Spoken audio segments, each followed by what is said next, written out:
with the best father and son team on the internet. It's time for Homie and the Dude. What is up, everyone? This is Homie and the Dude, the father and son MMA podcast, and we are delighted to be here with Jack Stone Mason. Jack is prolific across the MMA world here in the UK. He is the promoter of Cage Warriors Academy Southeast. He was a professional MMA fighter. He is currently the trainer, cornerman, and manager of Arnold Almighty Allen, who's going to be right up here for a featherweight championship, hopefully in 2023. He's also the manager for Corey McKenna. You own BKK Fighters. You own Stone Sports Management. How the fuck do you do all this shit, dude? I don't really sleep that much, but yeah. Good to have you here, man. The real topic of the conversation is that we have Cage Warriors Academy Southeast coming up here on October 8th. We're delighted to also be part of that. It's a huge, awesome card. And we just wanted to get a perspective from you, Jack, on, your background on Cage Warriors Academy, why you started it, you've been doing it for a while, and maybe even some plans for the future. Yeah. Okay. So, obviously, MMA is my passion, and the reason why we started it, we were obviously I was running BKK Fighters, and we were, we had a lot of guys that were fighting at the gym, and we were looking for shows to fight on, and it became quite disappointing with some of the like the quality of the fight cards, the way the fighters were looked after in terms of sort of medical stuff, and yeah, just the quality of the promotions that were out there. You could see that some of them were sort of, there were a lot of MMA promotions sort of come and gone because people just people think it's going to be an easy gig and you're going to make some money, and it's really not the case. It's and where the people, the people that are trying to make the money from the promotions, they're trying to cut costs at all trying to cut costs at every avenue, and to make sure that the profit's higher. But it's very, very difficult to do that, and by doing that, what you do is you end up having a poor quality promotion, which isn't good for the fighters, and yeah, it I kind of was just disappointed with the quality of the promotions that are out there at grassroots level. So I decided, well, if it's not being done the way that I think it should be done, then I should just do it myself. So that's why we started. So we had obviously it's different, obviously, because the bigger shows like Cage Warriors, there were shows like, for instance, UCMMA around. There were shows that were giving opportunities to fighters to fight on a professional level, and they were out there, and they were available, and it was, once they're fighting professional, a lot of the guys were being looked after properly. But I'm really talking about the grassroots level, so the amateur level and low record pros, and we were trying to.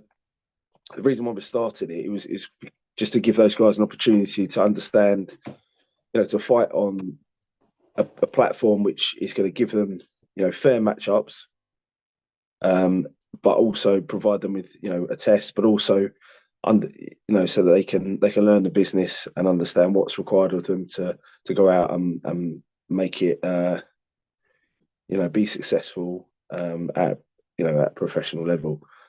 And Corey McKenna is a prime example. She had lots of fights on our promotion, which was formerly BCMMA and now Cage Warriors Academy.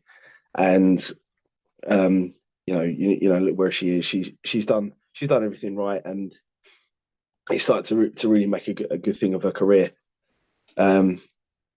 but it's yeah. So in terms of the event, you know, we've sort of gone from strength to strength. We have, you know, we only started making a profit from I think it was show 26, and we're on show 29 now. So if you can imagine, that's we've we've lost a lot of money over the years, and you know that's been funded by myself and the people that are passionate about MMA we're involved in the promotion, and you know the profits that we've made have gone back into the organisation, and what we feel like we've built, you know, one of the best platforms that we could have done on the budget that we've got, and we're proud of what we've done, and we're glad to have the support of all the, you know, the fighters that are involved in the event, and you know, helping push us forward. And we just like to, what we want to see, obviously as part of the promotion, is to see these young fighters sort of develop, go on to the bigger promotions, and do really well. And you know, a dream, you know, one of the goals is to create will be the starting platform for a guy that's going to go on to compete in the UFC and become world champion. That's kind of one of our goals for the promotion. Yeah. That's freaking awesome. And I think, you know, you mentioned, you know, how hard it can be to maintain and continue doing this for so long.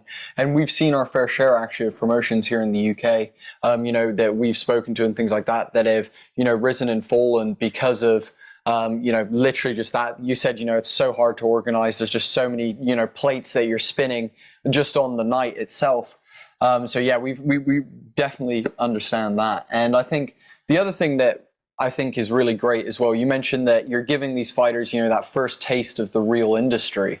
And, you know, it's so true. Your events are, you know, the fact that you've got like all the medical team behind, you know, the scenes, you know, that's really nice and quick the way you guys go about it. Then you've got, you know, the big show out the front with the lights, the full, you know, the full board where people can watch and everything. And it just feels very professional. It feels very, It's you know, polished. like, yeah, I was gonna say polished, well put together. And like, because of that, I think the fighters really do, you know, get a good start in it. And you can see it in a lot of the fighters who have been with you for a while, you know, some of the, you know, the Matthew Okies, the Tariq Pells, you know, the El Chabis, like they have got this kind of presence about them now, and they've got this this kind of energy where you can see that they will go into the next level of their life and carry themselves well, understanding how they need to behave and, you know, what they need to be doing. And so I think you're doing a really great job at just setting these young people who are exceedingly talented, you know, and deserve all the limelight as, you know,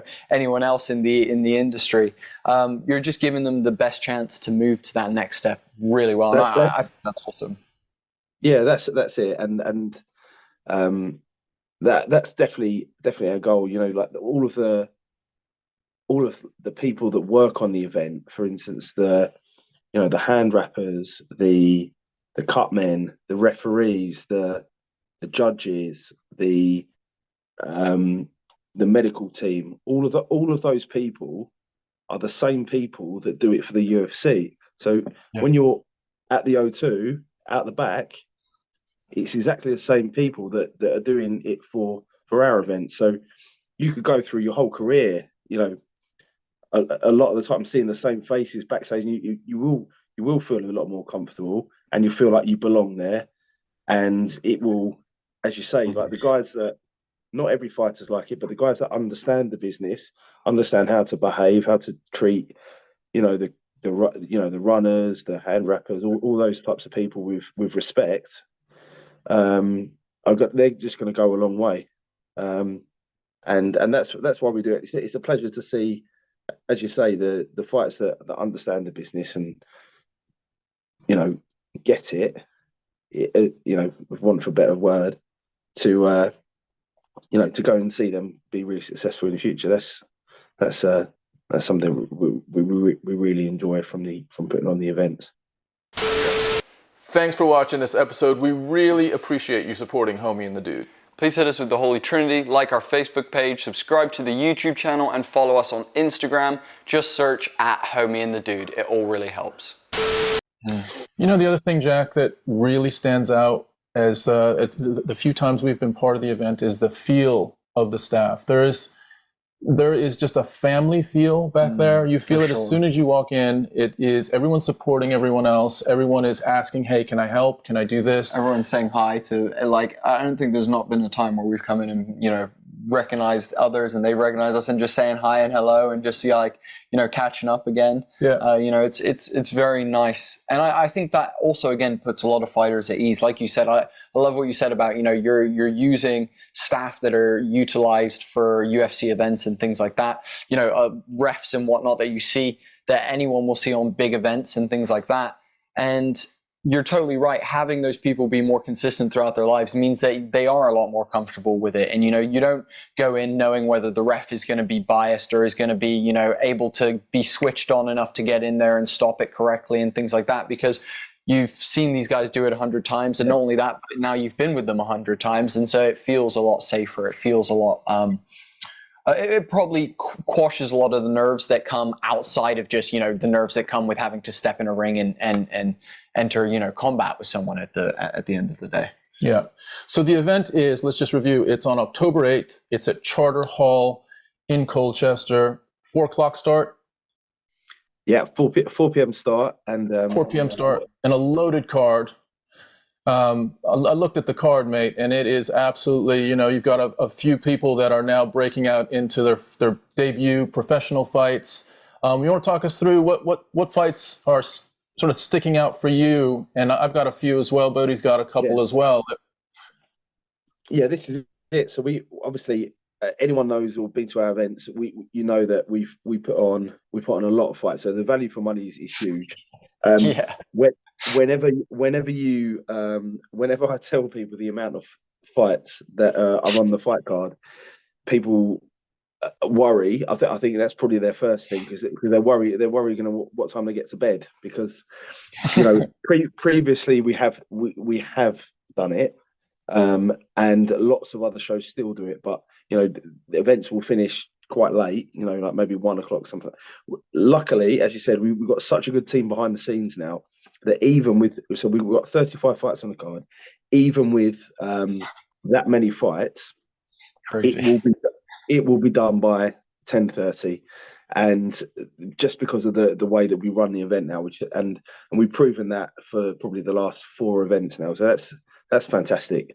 So as I say, like every bout, the way we match them is, you know, it's always a 50-50 fight. So I can't wait for the fights that comes. But in terms of my sort of top picks for top fights, you know, we've got the headline fight. So Charlie Falco versus Adil Churfi. So Charlie is one of these guys who's fought a who's who of flyweights, really.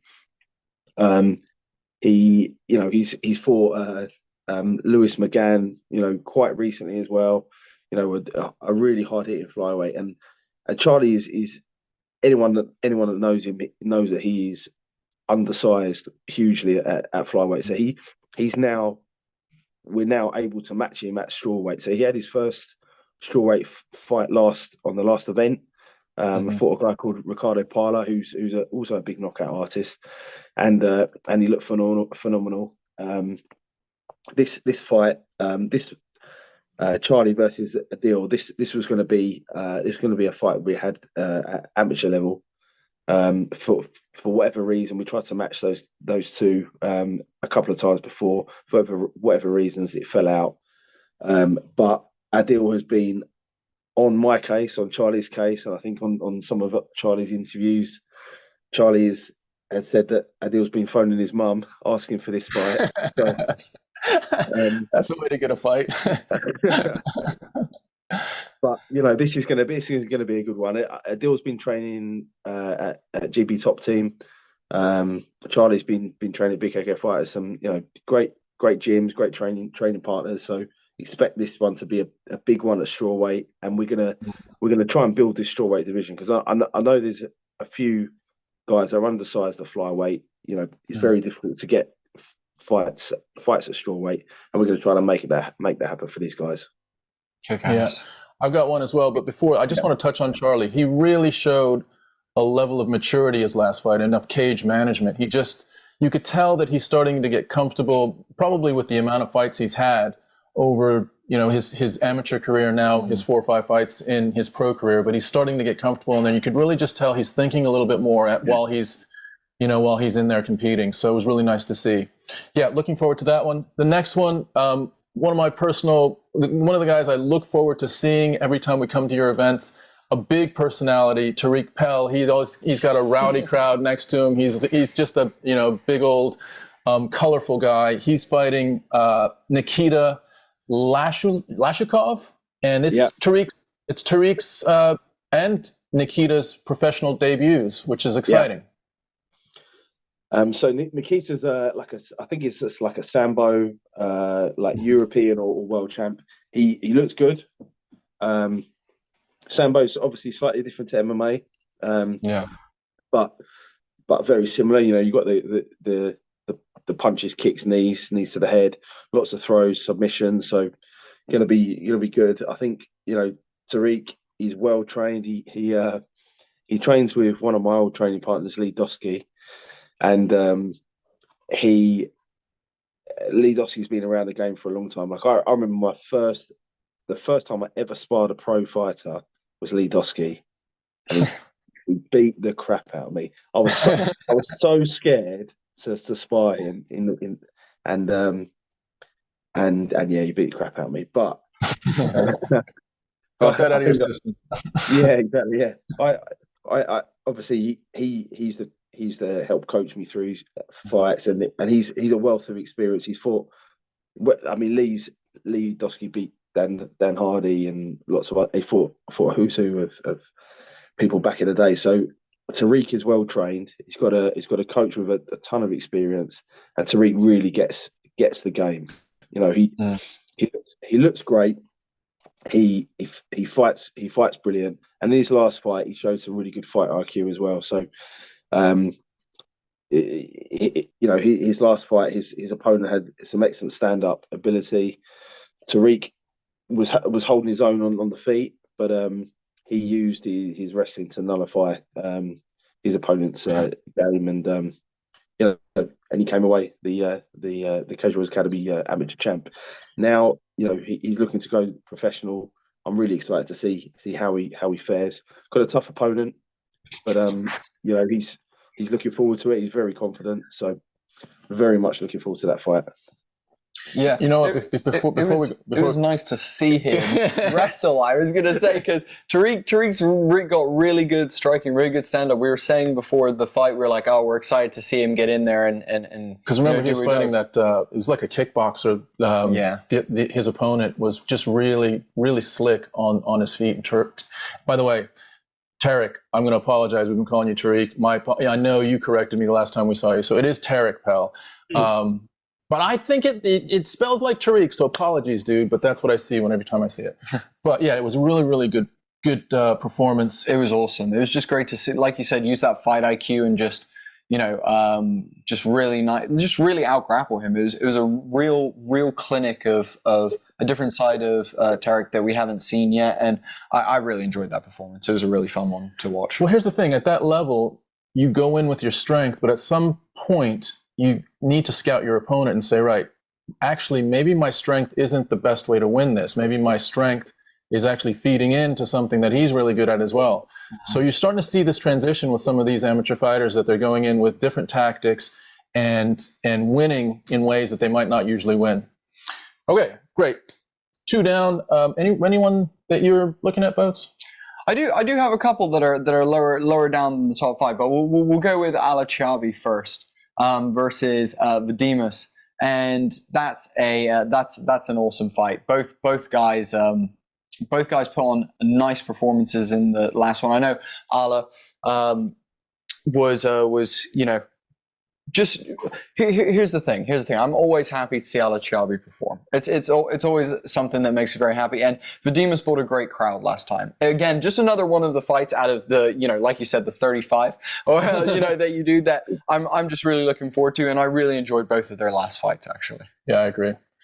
Yeah, I mean, to me, Chiabi has about as well-rounded a ground game as you're going to see at that level. He's really, really good, and he showed in his last fight he's a competitor. Like, he'll bite down, he'll get in there, and he had a really tough battle last time. Came out just very, very impressive the way he performed.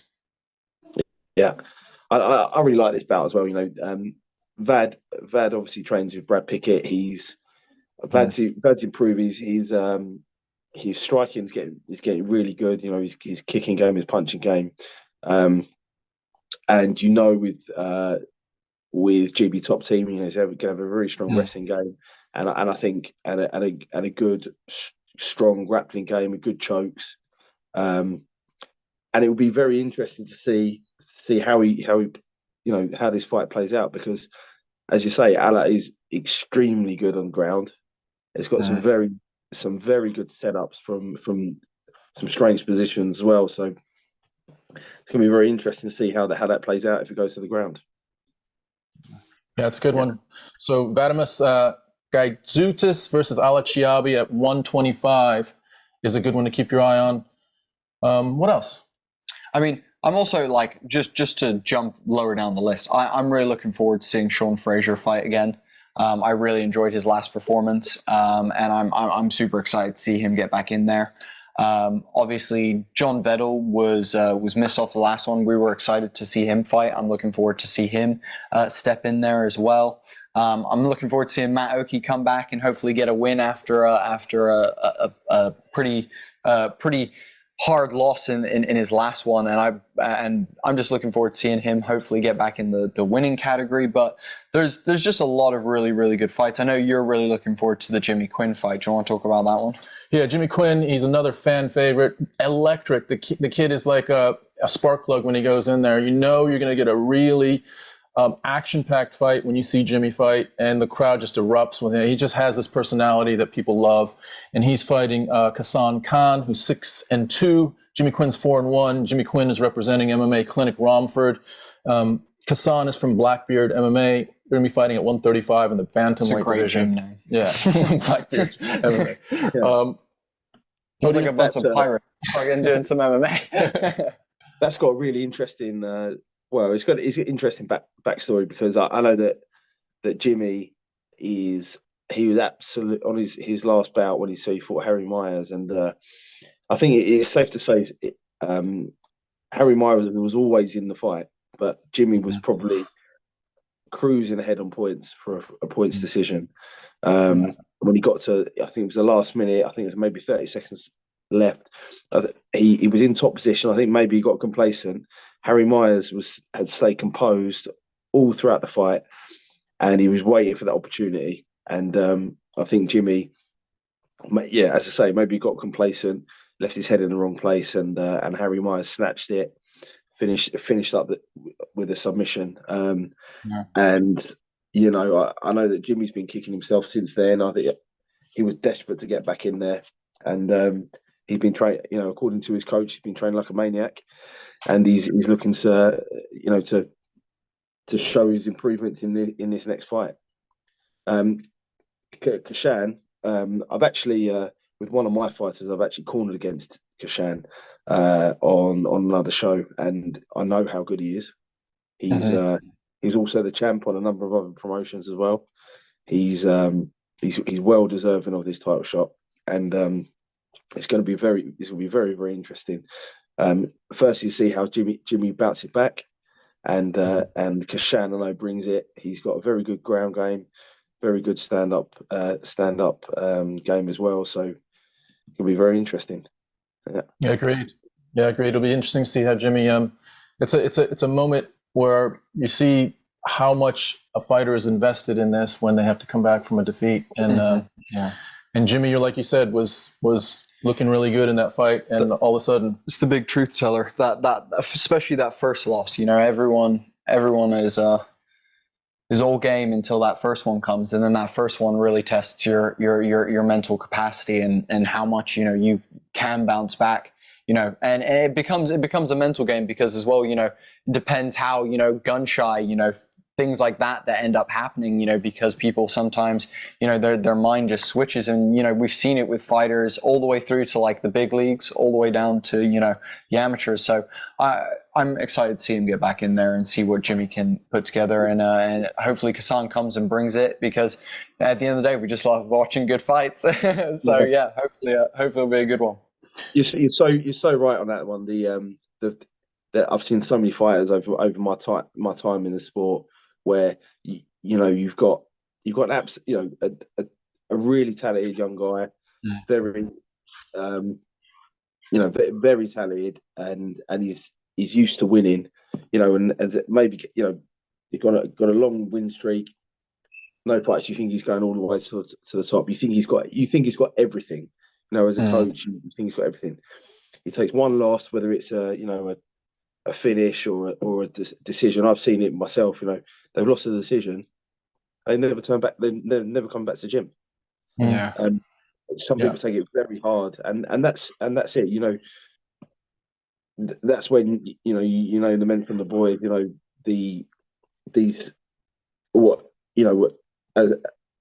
As the saying goes, a real fighter is the guy that gets back up when he gets knocked down. Not the one that just runs away. And you'll see that. I'm sure Jimmy is a real fighter. I know how hungry he is to get back in there. So yeah, it's gonna be very interesting. What else you got? Any others that pop into your mind? Well, one fight that I am two actually. Just looking at the fight card at the moment. So Molly Lindsay, right? So she was formerly our bantamweight champ. She's a very, very good fighter. She actually had a baby, has had some time off. This is her first fight back. Very excited to see her back. She's moved camps as well. She's now training out of BST, which is a great gym. And yeah, very interested to see her back. She's fighting Camilla Bergstrom. She is one of the fan favorites, like on the show. She's a Norwegian girl. She brings it every single time she steps into the cage. So going to be very interested to see how that goes. How Molly is after a break and a new training camp. So yeah, very excited to see that. And then this is obviously a personal favorite of mine and a guy that I coach, but Danny Parker. So Danny is he was living in Cyprus. He was training some kickboxing and some boxing, and an old friend of mine lives out there. And when I was out there, I think last year, he introduced me to Danny and said, "Danny's going to come and train with you." And I actually didn't think he would. A couple of weeks later, I get a phone call. I'm here. When can I come to the gym? And he's been at the gym every day since. He had his mixed martial arts debut on our last event. He is a big knockout puncher, and he's a savage, but he wasn't able to control that savagery in his last fight. So he was just going for the guy's head, and what happened was that as he was doing it, you can do that in striking sports because there's no threat of the takedown, but in MMA you get taken off your feet if you overextend and stuff like that. So that's what happened. He got taken down, held. The guy was, no disrespect to the guy, but the guy was holding on for his life, and he did a good job in controlling Danny, and despite some hairy spots in the fight, got the decision. And what I'm excited to see is sort of Danny come back, control that aggression slightly, and go in there and put on a mature performance. And I think he's going to be looking fantastic in the gym. If he can control his aggression, I think he'll be able to set up those knockouts he's really looking for. Yeah, Watch out for that. it's a big thing, isn't it? Because if you go too far one way, and we've seen it, you even see it in the UFC. You see someone sort of coming in and dancing to the music as they're coming up to the cage, and to me, I'm starting to worry. I'm thinking, oh God, okay, do they have enough adrenaline? Are they too relaxed? Are they just the amount of relaxed? You see other guys that run to the cage, and you're worried again because you're thinking they might just be way too much in their head and not really able to read things. So you really got to find that balance, and it sounds like that's the work that Danny has to do here. Yeah, without a doubt. You know, these are very difficult to do, but to find that balance where you're relaxed but still able to explode at the right times. That's part of the learning the sport, and some people have got it. Some people take more time to learn it. Some people never find it. So we're going to see. But I'm very interested to see that. Yeah. I got a question for you. During the night, we're seeing all kinds of performances, and there's great submissions. Sometimes you'll see a straight up knockout, and at the end of the night, there is a process for picking the fight of the night, the performance of the night, and all of that. Can you talk us through? I know the process in the UFC is, I think, Dana and a couple other people sort of make that decision. But what's the process at Cage Warriors Academy Southeast? Well, so obviously we have a big event staff, and you say we kind of see out all the staff as a family, and so what we do is we because I'm running around like headless chicken, so are a lot of people. What we do is we put it to a vote for all the staff that are on the event. So we ask for people's opinion on their fight of the night, their submission of the night, and their KO or TKO of the night, and that's how we put a vote on it to the staff, and that's how we get to the decision about who gets the awards. For me, I think from a fight night perspective, just if I had to bet, I would say that it's going to be between Ala Chiabi and Vad Gazetis. I think that fight is going to be fantastic. And also, I think the girls. I think Molly Lindsay versus Camilla Bergstrom. They always bring it. I think that could be a fantastic bout as well. Awesome. I think what it speaks to as well, Jack, is your matchmaking. So a lot of these fighters, and you now start to understand what makes a good fight, bring fighters together, and whether you're reaching out to Norway, reaching out to France, some fighters are coming from Italy, from Spain. You've got a really wide network of fighters drawing from all over the UK. And what happens is we get a night of 35 fights that are really nicely matched, and it's a really entertaining night because we know there's very, very few just complete whitewashes. It's a competitive fight all the way through the card. That's it, and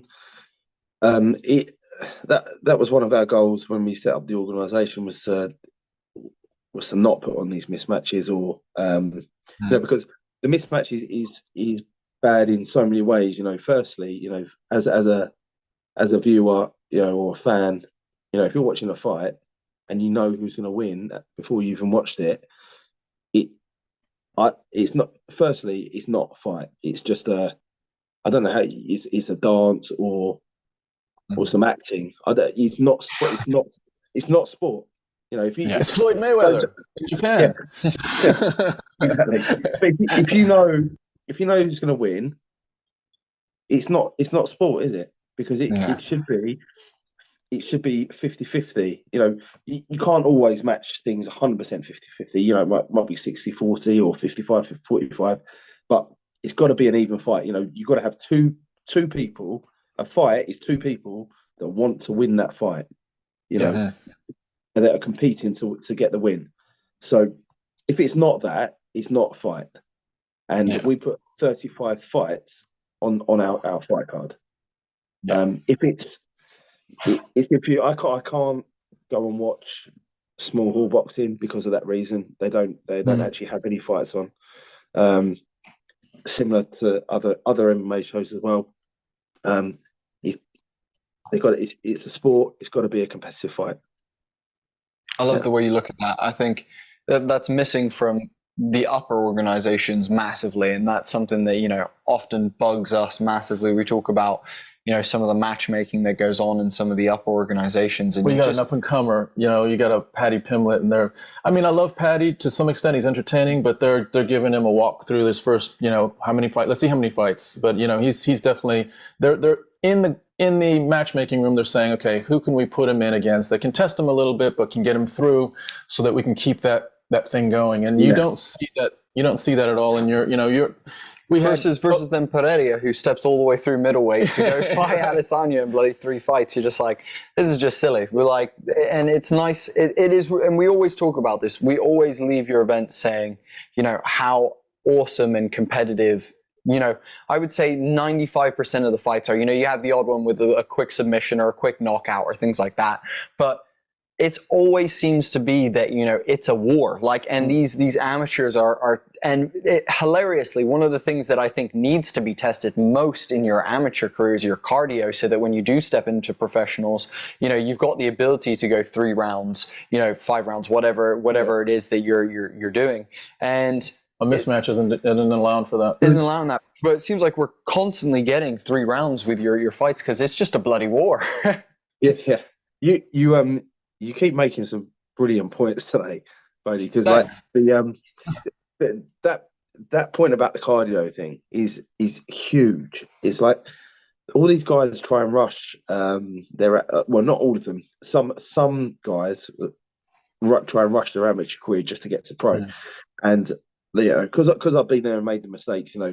I've had some professional fights where, and this was back in the day, so there wasn't, the sport hadn't evolved as much, but I had a fight which I didn't train for properly, and I, very easily won the first round. The guy was still, still in the fight 100%, but I was, I was dominating, and after the second round. After the first round, my cardio was gone. I just didn't have it. And this was a professional fight. I think it was my maybe fifth professional fight, and my cardio was gone. And because I didn't train properly for it, and I didn't cut weight properly either. And going into that second round, I was exhausted. I think I managed to get a takedown, and I was, was holding on, doing all right, and I got swept. And I was absolutely exhausted, and the guy kind of had his way with me after that. And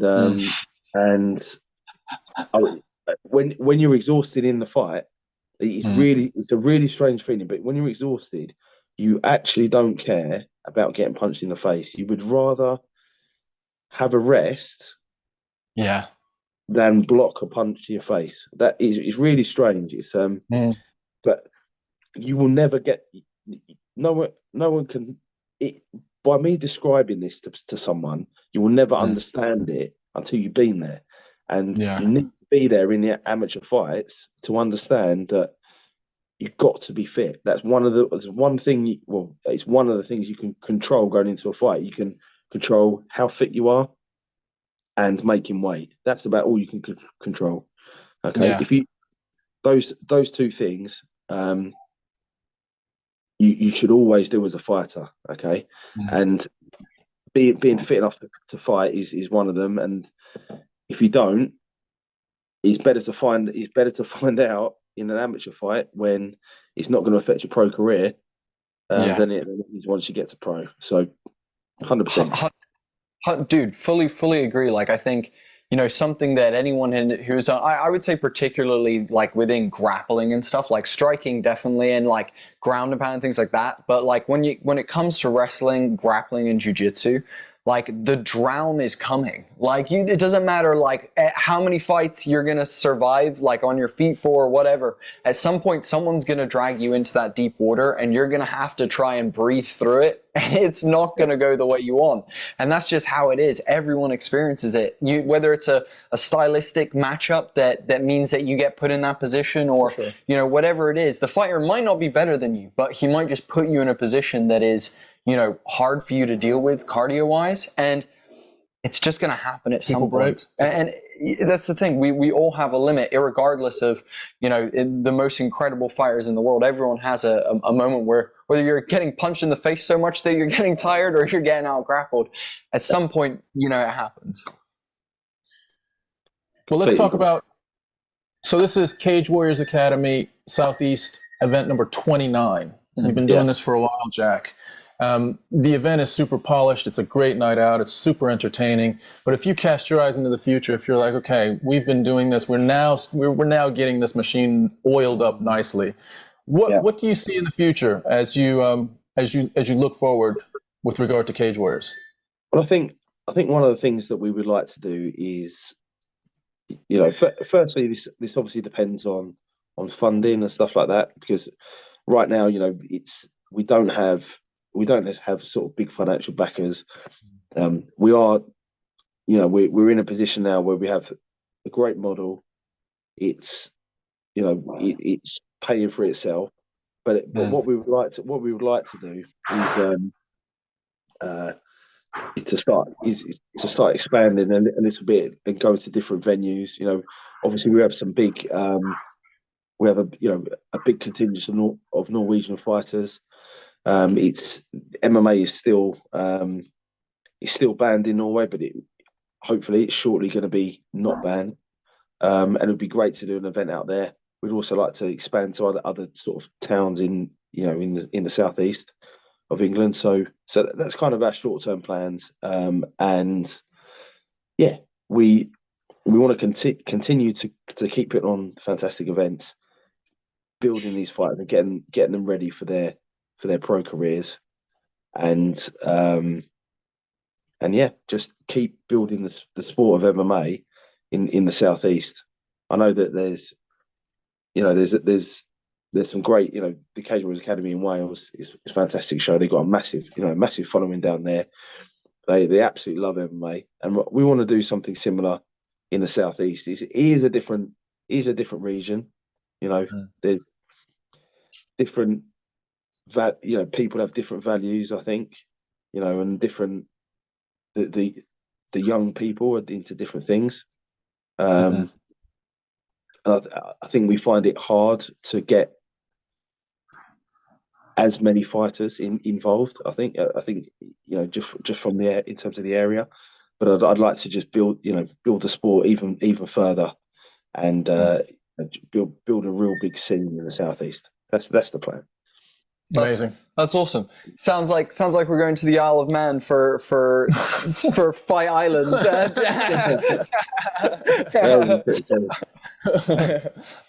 for it. I know you want to say something. No, it's October 8th at 4:00 start time at Charter Hall in Colchester. Cage Warriors Academy Southeast 29. We are looking forward to it. Tickets. How's the best way for people to get tickets, Jack? Yeah, so all of our VIP tables are sold out. So there's just the grandstand tickets left. Still tickets left. We want a huge crowd to be able to cheer on all these fighters and give them that experience. It's obviously a great night out as well. You can get tickets from cagewarriorsacademy.com, or if you speak to a fighter on the card, they'll give you their ticket link, and then you can support them financially because they get some commission. And help them sort of fund their training camp and continue to be a successful fighter. So that'd be fantastic. Amazing. And you know what, guys? If you are needing a night out and you happen to be babysitting your grandma or something, get her a ticket too and bring her along. It'll be a great night for the whole family. But no, honestly, it's amazing. There's so many fights. You'll get to meet some of the fighters as well as they come into the crowd and things like that. And the entertainment value is really good. You got the walkout music, you got lights going on, you've got it's a fun night out. So yeah, for those of you that have not been to an MMA event, go check it out. If you've been to Cage Warriors Academy Southeast, hopefully we will see you there again. Jack, do you have anyone that you want to shout out before we wind this up? Yourself, if you wish. No, just thanks. Thanks to all the team that helped us get this far as well, and thank you for you guys for your time and to help support the event. and having us on to talk about it. Thanks very much. No, dude, thank you for having us. We appreciate you, the event, and every single bloody fighter on that card. You know, we love doing this, and we love spending time with those fighters, and we love doing this. So thank you, dude. It's an absolute honor to be a part of this and to join you on this journey. Thanks, brother. Thanks, Jack. Well, we're going to wind this up and say this is Homie and the Dude, Father and Son MMA podcast. Subscribe to YouTube, follow us on Twitter, all the other stuff, and have a really good day. Thanks for tuning in. Hey guys, thank you so much for watching Homie and the Dude today. We hope you enjoyed this video. If you did, please hit us with the Holy Trinity. Go follow us on Twitter, subscribe to the YouTube channel, and like the Facebook. It's the best way that you can help us out at the moment. Hope you have an awesome day. Thanks for watching, guys.